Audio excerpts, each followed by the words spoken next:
Yeah, I was actually over on your Facebook group and I happened to see one of your posts about your notebooks and how you really like to write everything down. And oh, do you have them? They're right there, they're always close by.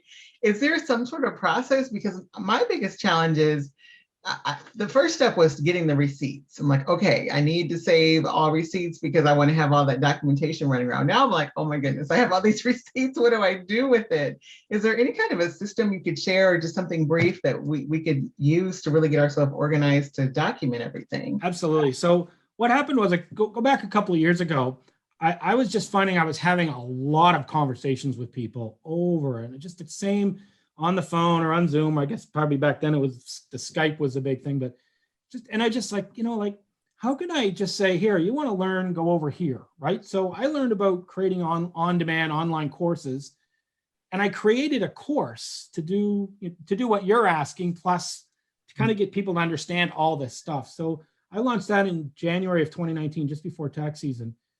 And in that is there 10 modules. It covers everything. But in the early part, it's here's the system I've been using. It's gotten me through an audit. Like I got reassessed for 3 years. Taxman came back and said, you owe me 15 grand for the last 3 years. We're not doing this, this, and this. And I fought them. I submitted 3 objections. I tell this story in my book, but and I won. And the government doesn't change their mind after saying no twice, right?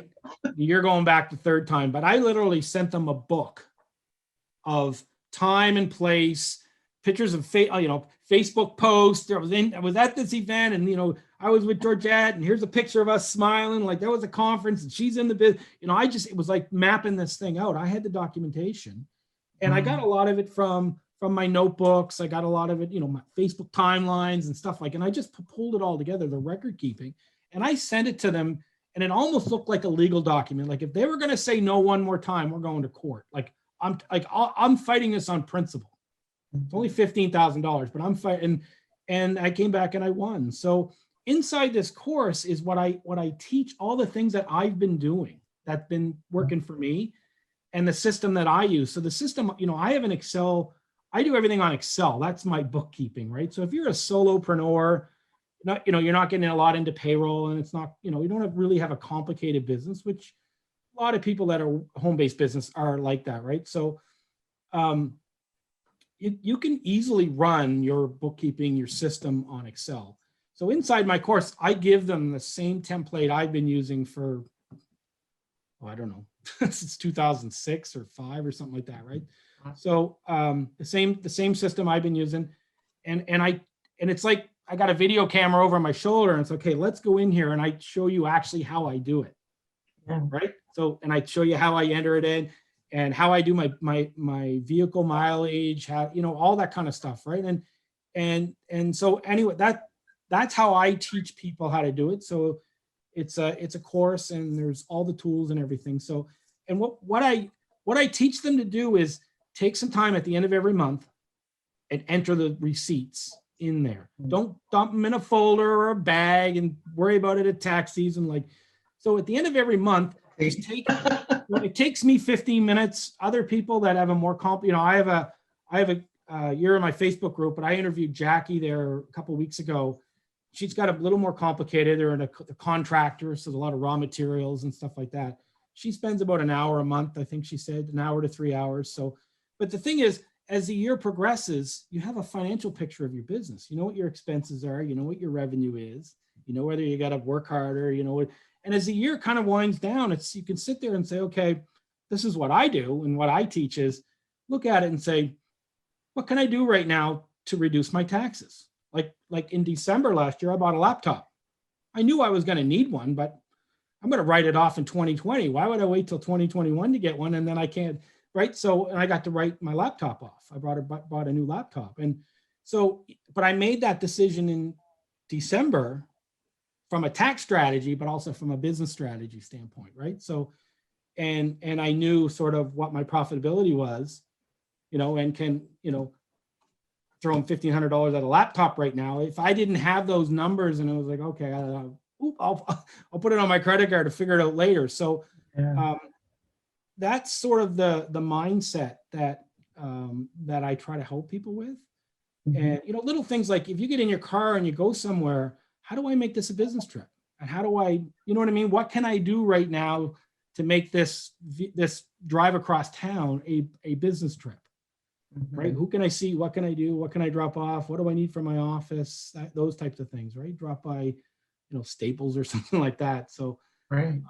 it's a lot of them. A lot of it, I try to teach people the practical how-tos, but also the mindset around being proactive and trying to write off as much as you can. So That makes complete sense. Something I read about getting these tax write-offs, because sometimes people will be a little bit apprehensive and like, no, I'm not going to mess with the government. You just kind of said, well, they did come after you. And it's like, I don't even want to deal with that.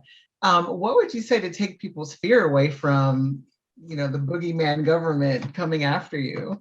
yeah, it's, I don't think they're as scary as we think they are. It's, they just want to make sure that, if you're going to claim something, you can back it up. Right. And, in my book, there's a chapter in there called Your Tax Preparer is Giving You Bad Advice. So if you look at it from, I'm not here to say bad things about accountants or CPAs or tax preparers in general, but, one piece of advice I would give anybody that's in a home-based business is you need to, it's your business. This is just another skill you need to learn, right? And don't kind of take a bag of receipts and give it to, somebody to do magic, on your taxes for you. So, it's something that you need to learn. You need to learn what you can and what you can't do, the importance of documentation. When you have all those pieces together, the IRS is not out to get you, right?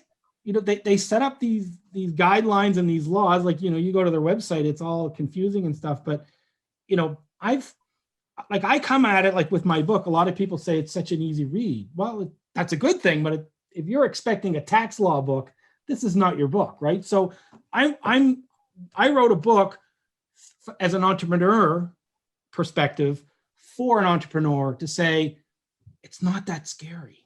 Like, you need to take some responsibility and understand what you can and you can't do. But a lot of people that I work with end up filing their own taxes, with online systems, TurboTax and all these once you get everything done that you need to do, it's just then punching in some numbers. You let the software do the work for you, right? So it's not that scary. It's, I think if you go back to when taxes first income tax was first brought in North America, United States and Canada, back in the early 1900s, 1910, I think, or 1915 or whatever, they inflicted fear on people. There was huge penalties for not filing your taxes.